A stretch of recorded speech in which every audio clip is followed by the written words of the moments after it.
नमस्कार। गीता जी के 14वें अध्याय का अर्थ। श्री भगवान ने कहा, ज्ञानों में श्रेष्ठ ज्ञान मैं तुमको कहता हूं, जिसको जानने से सारे मुनिजन मोक्ष रूप परम सिद्धि को प्राप्त होते हैं। इस ज्ञान की सहायता से मेरे स्वरूप को प्राप्त हुए लोग सृष्टि के समय जन्मते नहीं और प्रलय काल में कष्ट नहीं पाते। हे अर्जुन, पर ब्रह्म मेरी योनि है।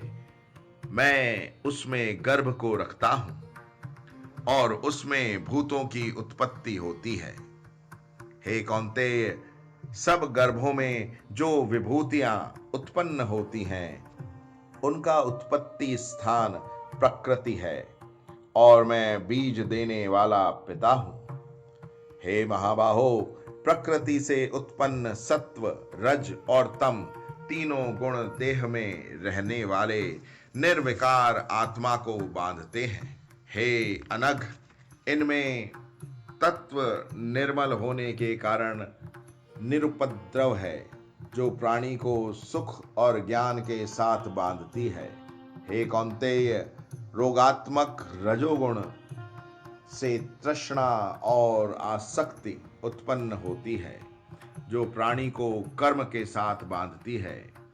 तमोगुण की उत्पत्ति ज्ञान से है, यह नम्र आलस्य निंद्रा से प्राणी को बांधता है।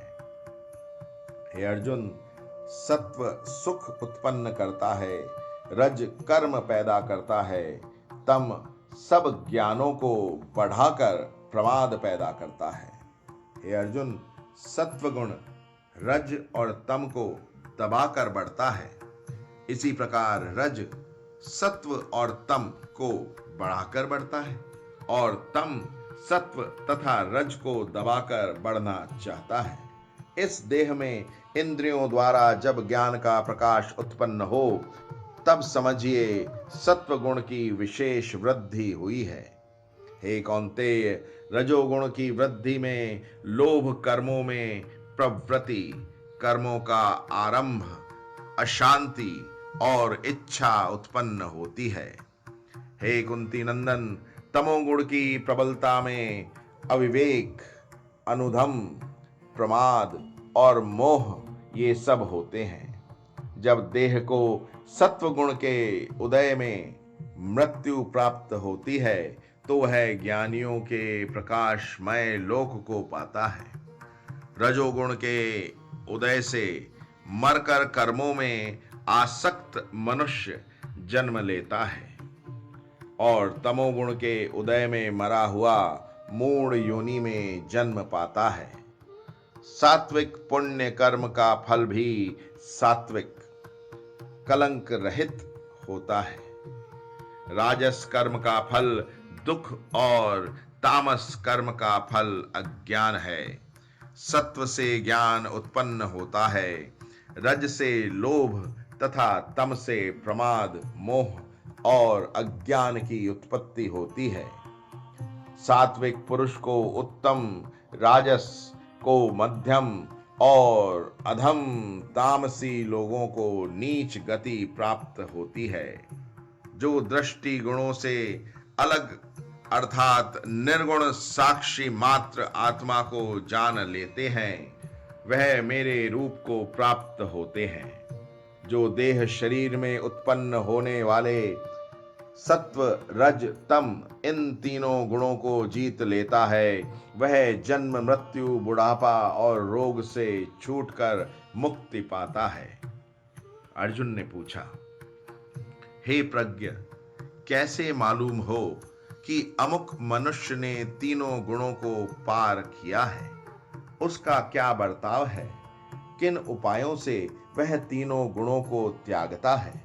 हे पांडव, प्रकाश, प्रकृति और मोह होने से जो दुखी न हो और निवृत्ति होने से उनकी इच्छा न करे, उदासीन मनुष्य के समान जिसको सब दुख समान है और गुणों के कर्म होते ही रहते हैं, यह जानकर जो निश्चिंत रहता है और कभी विचलित नहीं होता, जिसको सुख और दुख, मिट्टी पत्थर और स्वर्ण, प्रिय और अप्रिय, निंदा और स्तुति समान है।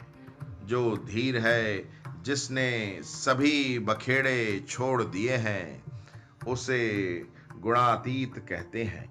जो अनन्य भक्ति से मुझे पूजता है, वह तीनों गुणों को जीतकर ब्रह्म भाव को पाता है। क्योंकि ब्रह्म का और विकार रहित मोक्ष का और सनातन धर्म का और अखंड सुख का भंडार मैं ही हूं। इति श्रीमद्भागवत गीता सुपनिषद सुब्रह्म विद्या योग शास्त्रे श्री कृष्ण अर्जुन संवादे विभाग गुण यंत्र योग नाम 14वां अध्याय समाप्त। 14वें अध्याय का महात्म्य। श्री नारायण जी बोले, हे लक्ष्मी, संकल्प द्वीप का राजा एक दिन शिकार खेलने को चला। और भी राजा शिकार खेलने साथ चले।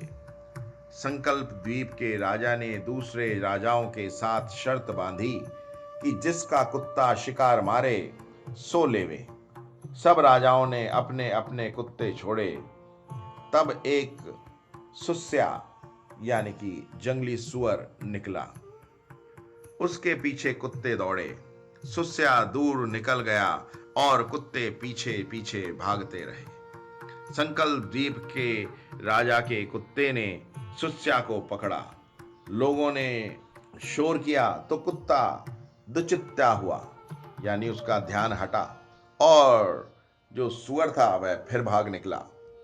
कुत्ते के दांत सुस्या को लगे थे।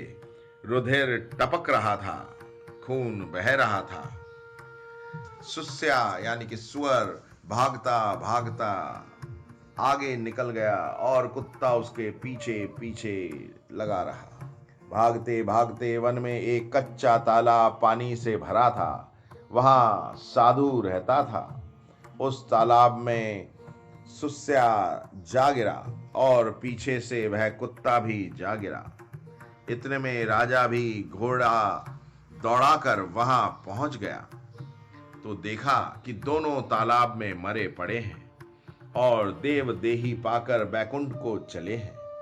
राजा को देखकर उन्होंने कहा, हे राजन, तू धन्य है, तेरे प्रताप से हमने देव देही पाई है। राजा ने पूछा, ये कैसे?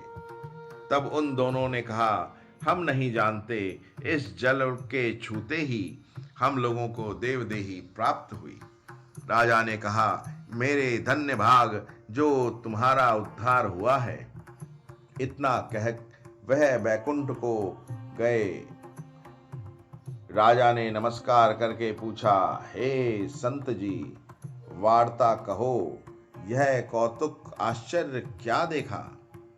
सुस्या और कुत्ते दोनों का इस जल के स्पर्श मात्र से उद्धार हो गया। यह जल कैसा है? उस संत ने कहा, हे राजन, मेरे गुरु यहाँ रहा करते थे। नित्य स्नान कर गीता के 14वें अध्याय का पाठ किया करते थे। मैं भी यहाँ स्नान करके गीता के 14वें अध्याय का पाठ करता हूँ।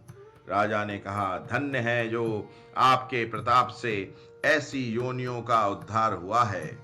मेरे धन्य भाग हैं जो आपका दर्शन हुआ। श्री नारायण जी ने कहा, हे लक्ष्मी, 14वें अध्याय का महात्म्य तुमको मैंने कहा जो तुमने सुना। ओम नमः इति।